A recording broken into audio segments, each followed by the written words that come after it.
السلام علیکم، آپ دیکھ رہے ہیں اوصاف ڈیجیٹل اور میں ہوں وسیم احمد ملک۔ ناظرین، پاکستان کے دارالحکومت اسلام آباد سے افغان سفیر کی بیٹی کی اغوا کا معاملہ، خبر بریک ہونے کی دیر تھی کہ پھر انٹرنیشنل کمیونٹی میں پاکستان کو ملائن کرنا شروع کر دیا اور بات پاکستان کے وقار تک آ پہنچی۔ اور اگر بات پاکستان کے وقار تک آ پہنچے گی تو میں آپ کو بغیر کسی لگی لپٹی کے حقائق آپ کے سامنے رکھوں گا اور اس ویڈیو کے اختتام تک آپ کی تسلی کرا کے چھوڑوں گا کہ کس طرح یہ ایک ڈرامہ رچایا گیا ہے اور یہ اغوا نہیں تھا بلکہ یہ لڑکی کا کوئی اپنا ذاتی معاملہ تھا۔ اس ویڈیو میں آپ کو یہ بھی بتاؤں گا کہ اس معاملے کے متعلق لڑکی نے 2 دن میں 5 کون سے بڑے جھوٹ بولے، اور اس کے علاوہ یہ بھی بتاؤں گا کہ جو لڑکی نے پہلی سٹیٹمنٹ دی تھی اور اس کے بعد جو تفتیشی ٹیم نے حقائق کھوجے ہیں ان میں اتنے بڑے تضادات ہیں، وہ آپ کے سامنے رکھوں گا۔ اس کے علاوہ آپ نے یہ بھی سنا ہوگا کہ کل شام کو افغان سفیر فیملی کی ہمراہ واپس چلے گئے ہیں، تو ان کے جانے کی وجہ کیا بنی وہ بھی آپ کے سامنے رکھوں گا، اور آخر میں آپ کو یہ بھی بتاؤں گا کہ آخر اس سب کے پیچھے وجوہات کیا ہیں۔ اب سب سے پہلے لڑکی کا وہ سٹیٹمنٹ، اس سٹیٹمنٹ کے اوپر بات کر لیتے ہیں جو لڑکی نے پولیس کو دی۔ لڑکی کے مطابق وہ گھر سے پیدل نکلی اور اس نے ایک ٹیکسی کرائی، اور جو کہ اس نے جانا تھا اپنے بھائی کے لیے ایک گفٹ لینے کے لیے۔ اس نے ٹیکسی والے سے پوچھا کہ میں نے اس طرح کا ایک گفٹ لینا ہے تو کہاں سے ملے گا۔ ٹیکسی والے نے کہا کہ میں آپ کو لے چلتا ہوں۔ لڑکی وہاں سے پہنچتی ہے کھڈا مارکیٹ اور وہاں سے وہ شاپنگ کرتی ہے۔ اس کے بعد لڑکی کے بقول وہ ایک اور ٹیکسی کراتی ہے اور اس میں وہ بیٹھ جاتی ہے۔ تھوڑی دیر بعد اسی ٹیکسی میں ایک اور بندہ انٹر ہوتا ہے اور وہ کہتا ہے کہ تم افغان سفیر کی بیٹی ہو اور ایک دن ہم اسے بھی گرفتار کر لیں گے یا اس تک بھی پہنچ جائیں گے، اور اس کے بعد وہ لڑکی کو زد و کوب کرتے ہیں اور لڑکی کے اوپر چیختے چلاتے ہیں، جس کے بعد لڑکی بے ہوش ہو جاتی ہے، اور پھر لڑکی کے بقول 5 گھنٹے کے بعد اسے ایک غیر حالت میں ایک جگہ پھینک دیا جاتا ہے، اور جس کے بعد لڑکی دیکھتی ہے کہ اس کی حالت اس طرح نہیں ہے کہ وہ اپنے گھر پہنچ سکے، لہٰذا وہ ایک اور ٹیکسی کرواتی ہے اور اس کے تھرو وہ F9 پارک جاتی ہے اور وہاں پر وہ اپنے والد کے دوست کو بلاتی ہے اور اس کے بعد پھر وہ گھر جاتی ہے۔ تو یہ تو وہ لڑکی کی سٹیٹمنٹ تھی، پہلی سٹیٹمنٹ جو اس نے پولیس کو دی۔ اب میں آپ کو جو تفتیشی ٹیم ہے جو اس نے حقائق کھوجے ہیں، آپ کو پتہ ہے کہ اسلام آباد ایک سیف سٹی پروجیکٹ ہے اور یہاں پر کوئی چیز اس طرح سے ڈھکی چھپی نہیں رہ سکتی، تو ان کے بقول لڑکی گھر سے پیدل نکلی ہے اور لڑکی نے ٹیکسی کرائی اور وہ کھڈا مارکیٹ گئی۔ اس کے بعد وہ پھر دوسری ٹیکسی کراتی ہے جو کہ F7 سے دامنے کو جاتی ہے، اور پھر جناب والا وہ دامنے کو سے ایک اور ٹیکسی کراتی ہے، وہاں سے وہ F9 پارک جاتی ہے۔ اور اسی دوران ہی لڑکی کی فوٹیج راولپنڈی کے کینٹ مال سے بھی ملتی ہے، اور یہ بھی کہا جاتا ہے کہ جو گکھڑ پلازا ہے وہاں تک لڑکی کی موجودگی کے شواہد ہیں، یعنی کہ لڑکی اسلام آباد میں بھی تھی اور اسی دن لڑکی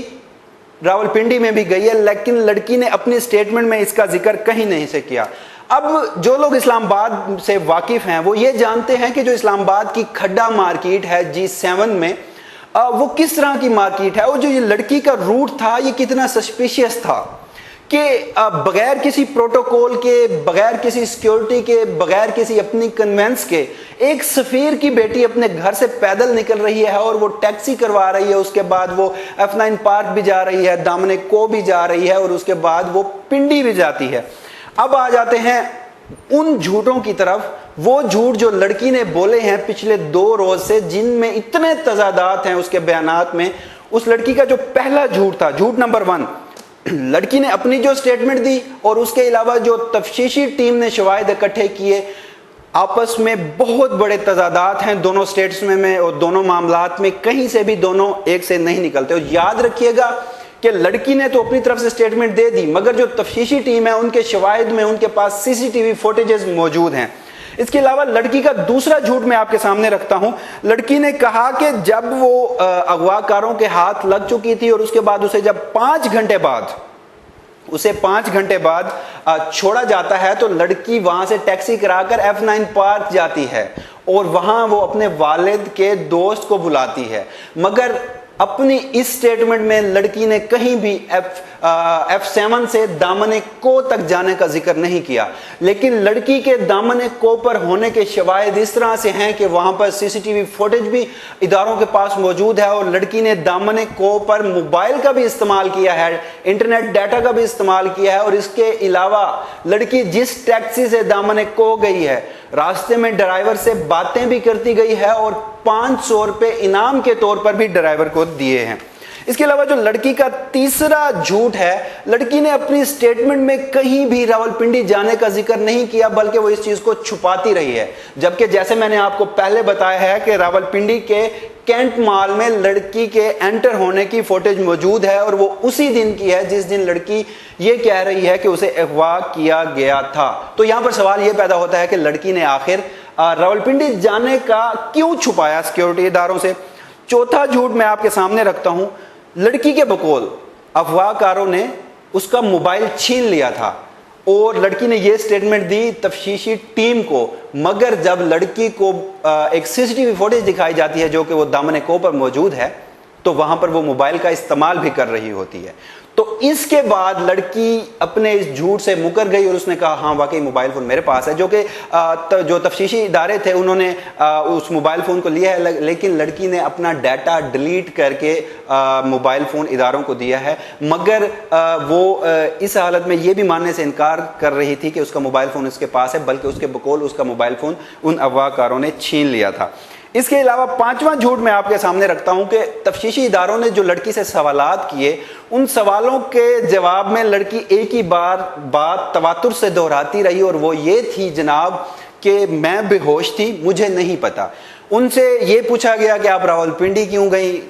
آپ راولپنڈی کس لیے گئیں، کس چیز پر گئیں؟ لڑکی نے کہا کہ میں بے ہوش تھی، مجھے نہیں پتا۔ ان سے یہ کہا گیا کہ آپ نے وہاں پر دامن کو میں انٹرنیٹ کا استعمال کیا ہے، لڑکی نے کہا میں بے ہوش تھی، مجھے کچھ نہیں پتا۔ اب یہ جو 5 جھوٹ میں نے آپ کے سامنے رکھے ہیں لڑکی کے، اس سے کوئی بھی ایک عام فہم انسان بھی اس چیز کو سمجھنے کی صلاحیت رکھتا ہے کہ اگر لڑکی کی فرسٹ سٹیٹمنٹ میں بھی اتنے آپ کہہ لیں کہ اس میں اتنے فلاز ہیں اور اتنے تضادات ہیں، تو حقیقت کچھ اور ہی ہے۔ اور ہمارے ذرائع یہ بات کنفرم کر رہے ہیں کہ جو اعلیٰ افسران ہیں اس معاملے کو دیکھ رہے ہیں، ان کے نزدیک یہ لڑکی کا کوئی ذاتی معاملہ ہو سکتا ہے۔ اب یہاں پر ایک اور سوال بھی جنم لیتا ہے، وہ یہ ہے کہ آخر ایسے معاملے میں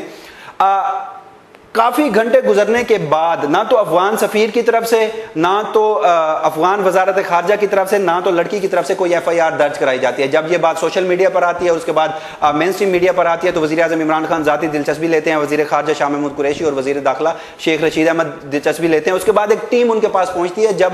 جا کر وہ لڑکی اپنی سٹیٹمنٹ دیتی ہے اور اس کے بعد ایف آئی آر درج کی جاتی ہے۔ اب سوال یہ ہے کہ اگر اتنی اچھی تفتیش ہو رہی تھی تو اچانک ہی کل شام کو جو افغان سفیر ہیں انہیں واپس بلایا کیوں گیا؟ اس کے پیچھے بھی ایک کہانی ہے کہ میں آپ کو یہ بتاتا ہوں کہ کل تک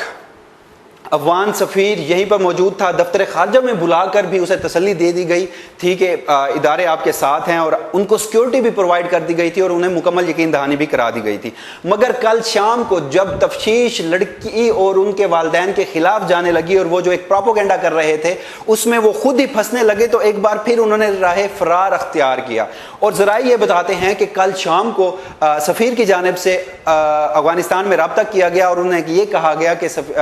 ہمیں یہاں سے واپس بلایا جائے، جس کے بعد اشرف غنی نے انہیں واپس بلا لیا۔ اب سوال یہ ہوتا ہے کہ یہ سب ہوا کیوں، اس کے پیچھے محرکات کیا تھے؟ آج سے 3 روز پہلے میں نے آپ کے سامنے ایک ویڈیو کی تھی جب عمران خان تاشکند میں موجود تھے اور اشرف غنی سے ان سے ملاقات ہوئی تھی، اور آپ کو یہ بھی یاد ہوگا کہ پاکستان نے ایک بار پھر ذمہ دارانہ اقدام کرتے ہوئے جو افغان کانفرنس بلائی تھی جو کہ 17 سے 19 جولائی کو اسلام آباد میں ہونا تھی، اس کے اوپر اشرف غنی نے ٹائم مانگا تھا اور یہ کہا تھا کہ آپ ہمیں کچھ وقت دیں اور ہم بھی اس میں شامل ہونا چاہتے ہیں۔ اب یہاں پر یہ جو نیکسز ہے ناظرین، اسے جوڑنے کی ضرورت ہے، اور جوڑنے کی ضرورت اس طرح سے ہے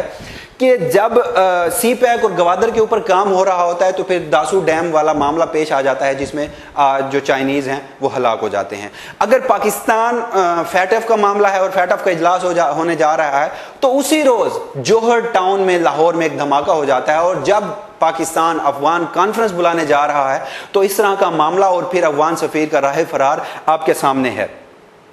ناظرین، اس ویڈیو کے آخر میں ایک انتہائی ضروری بات میں نے یہ کرنی ہے کہ بلا شبہ اس ملک میں جتنی بھی ایمبیسیز ہیں ان کا جو سیکیورٹی کا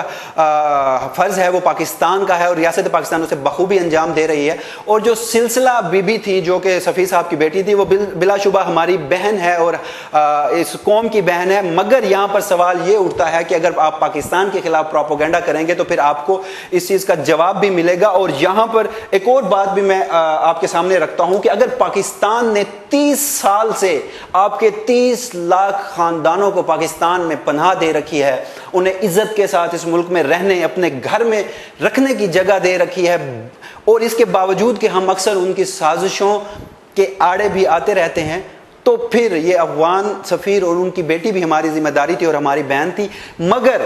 جب بات آئے گی پاکستان کے وقار کی تو پھر ہم بات کریں گے، اور یہ جتنے بھی میں نے چاہے وہ 5 جھوٹ میں نے آپ کو بتائے ہیں جو سلسلہ بی بی نے بولے، اور اس کے علاوہ جو پہلی سٹیٹمنٹ تھی اور جو تفتیشی ٹیم کے شواہد تھے، ان میں جتنے بھی تضادات ہیں، اور اس کے بعد پھر پاکستان کا جو بڑھتا ہوا کردار ہے خطے میں اور اس سے جو قوتیں ناخوش ہیں، اگر آپ اس سب چیزوں کو ایک ساتھ جوڑ کر دیکھیں گے تو معاملہ آپ کے سامنے واضح ہو جائے گا۔ اور یہاں پر اب میں آخر میں ایک بات کہنا چاہتا ہوں کہ پاکستانی اداروں کی ذمہ داری بنتی ہے کہ اگر پاکستان کے وقار کے اوپر بات آ چکی ہے تو آپ تمام تر تفتیش کر کے اور جتنی بھی سی سی ٹی وی فوٹیج ہے وہ عوام کے سامنے رکھیں، انٹرنیشنل کمیونٹی کے سامنے رکھیں، اور اس کیس کو اپنے منطقی انجام تک پہنچائیں۔ ناظرین، آج کی ویڈیو کے لیے اتنا ہی، اجازت دیجیے، اللہ حافظ۔